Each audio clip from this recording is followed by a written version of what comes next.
पानी पर्छ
पानी पर्छ दिनभरि सुत्नुपर्छ बस्तु खेतीतिर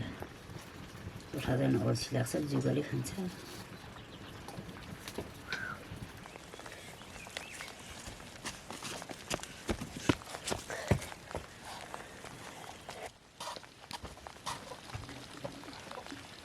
नारीहरू पनि तेरो बाबुले लुगा धुँदै होला यहाँ के राम्रो छ त्यसमा अल्छ के भएको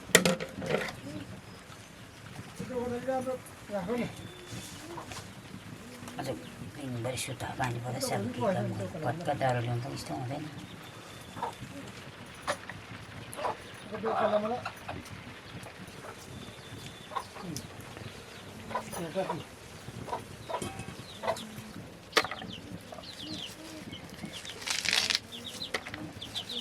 लामो लामो बनाएको चाहिँ टिक्सी जान्छ भरे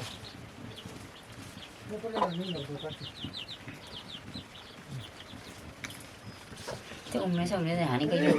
यहाँ खनेर हान्नु पऱ्यो नजिकमा कतिको बाक्लो छ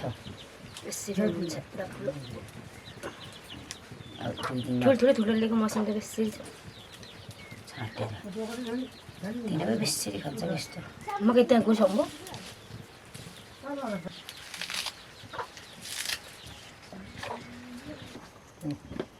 होस् अघि छेल पर्दैन यदि खाने कि चाना लाउनु होला नि यतिकै खान्छ चाना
धाराबाट के भन्छ भनेर मन चल्छ काँचो काँचो भन्छ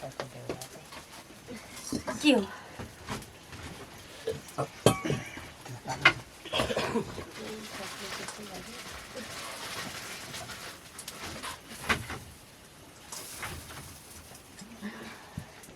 अब आमे हो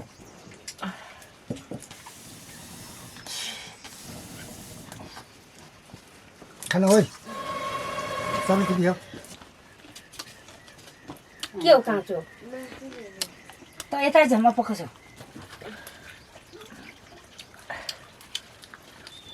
मैले चाहिँ जामाले त ल्याइदिएको रहेछ लुगा नलिएर भनेको मर्दा पनि लाउँदैन के बिचमा लुगा पनि किनिसक्यो छोराछोरीले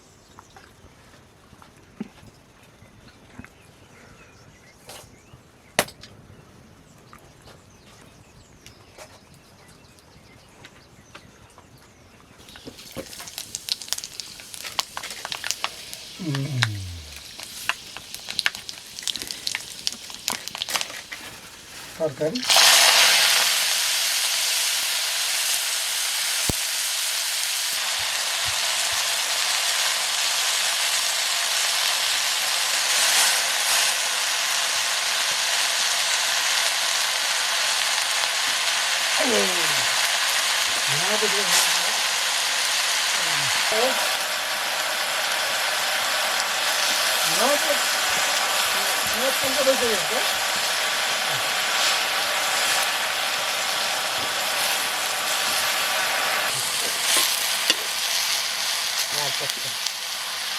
नाच्नु नखाँदै बेसी हुन्छ खाँदै नाचेको चाहिँ खानुपर्छ यसो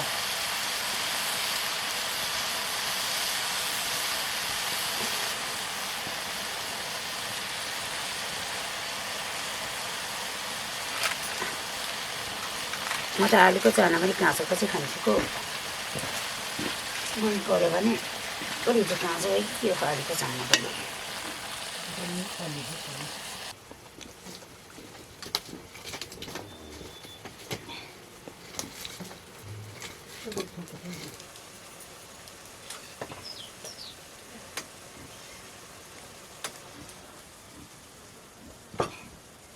पाकेको जस्तो छ साग पनि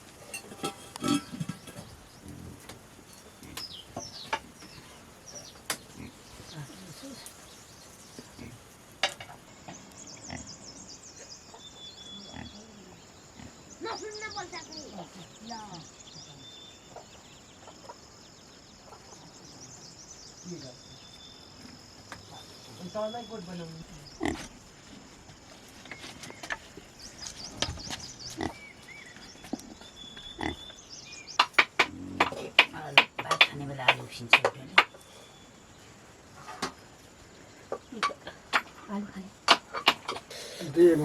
ढाकोमा कुनै फोहोर पर्छ परा सबै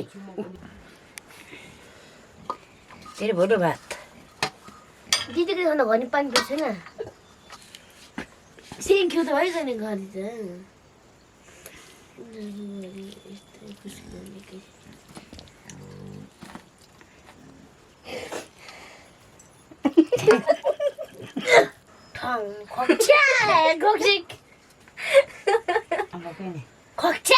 खकी पुग्ने दाइ साह्रो च्याप च्याप च्याप झोल धारामा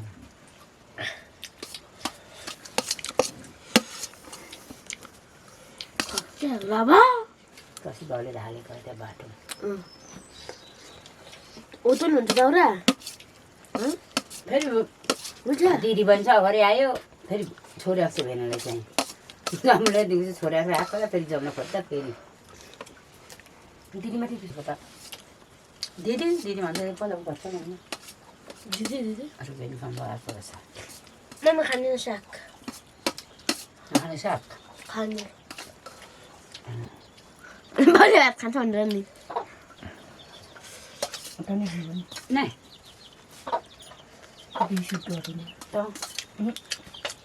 त्यो त होइन हौ साग कम्तीमा धेरै साग खानुपर्छ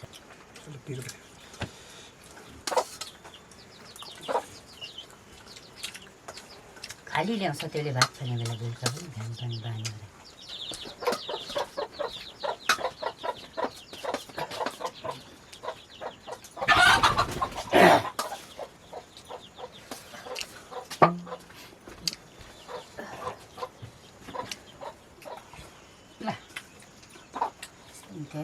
पानी लिएन भने के हुन्छ पकाएर दिएको खानु पनि पकाउँदै म पर्खिँदै खान्छु